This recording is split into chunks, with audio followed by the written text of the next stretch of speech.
मुनव्वरा पहुंचे। खाना खाने के बाद वहां बहुत सख्त गर्मी होती है। खाना खाने के बाद उन लोगों ने ठंडक हासिल करने के लिए तरबूज खाया और तरबूज खाने के बाद उसके छिलके पर जो कुछ थोड़ी सी सुर्खी और गूदा लगा रह जाता है उसको कूड़े पर डाल दिया। थोड़ी देर के बाद देखा कि एक बच्चा कूड़े पर आया और उसने तरबूज का छिलका उठाया और उसको खाना शुरू कर दिया। एक दिन तो यूं ही नजरअंदाज कर दिया, दूसरे दिन फिर यही वाकया पेश आया कि तरबूज के छिलके डाले, एक बच्चा वहां आया और उसने तरबूज के छिलके खाने शुरू कर दिए। तीसरे दिन जब वो बच्चा आया तो मौलाना जाफर थानेसरी रहमतुल्लाह अलैह ने उससे पूछा कि बेटे ये तुम तरबूज के छिलके क्यों खा रहे हो? तो वो बच्चा थोड़ा सा कतराया और उसने एराज किया और वो चाहता था कि मैं कुछ ना बताऊं, लेकिन उन्होंने मजबूर कर दिया कि बेटे तुम्हें बताना होगा। कहा कि मेरी मां घर के अंदर अकेली है, कोई कमाने वाला नहीं है। मेरे वालिद साहब का इंतकाल हो चुका है। मैं कई दिनों से घर के अंदर फाके की हालत में था, लेकिन जब मुझसे भूख बर्दाश्त नहीं हुई और मैं बेकरार हो गया और मेरा ताल्लुक मदीने मुनव्वरा से है, मैं किसी के सामने भीख नहीं मांग सकता।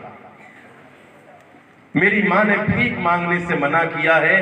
ऐसी हालत में कूड़े से भी उठाकर खाना जायज है, इसलिए मैंने तरबूज के छिलके खा लिए। मौलाना जाफर थानेसरी रोने लगे और उस बच्चे को चूमने लगे कि बेटे तुम हमारे आका के शहर के हो, हम मजे से खाने खाएं और फल खाएं और हमारे आका के शहर के बच्चे भूख से बिलबिलाते रहे, ये नहीं हो सकता, ये हमसे नहीं देखा जाएगा। उस बच्चे को अपने साथ खाना खिलाना शुरू किया।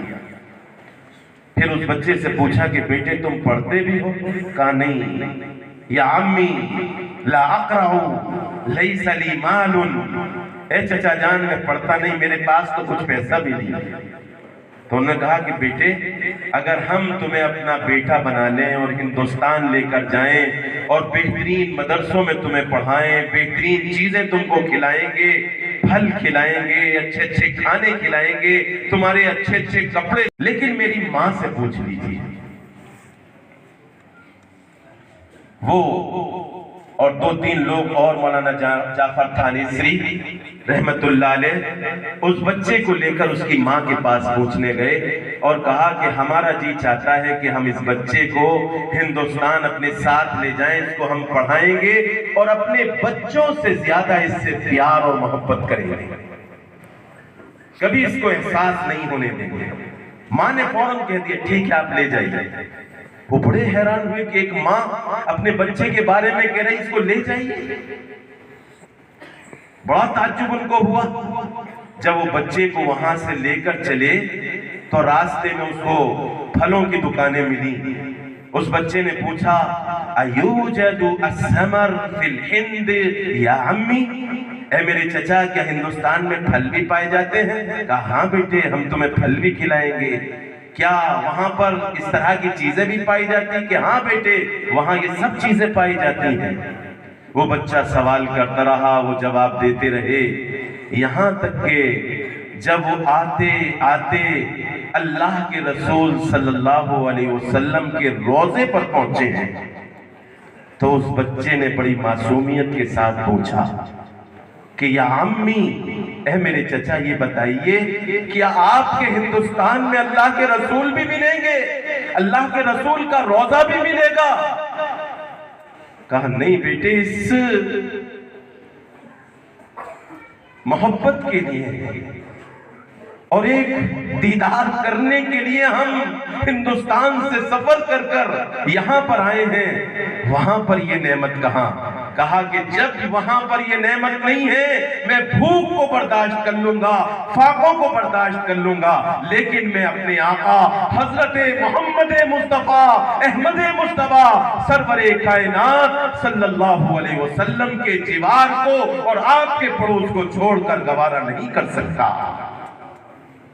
सल्लल्लाहु अलैहि वसल्लम, सल्लल्लाहु अलैहि वसल्लम। ये माँ की तरबियत थी उस बच्चे की।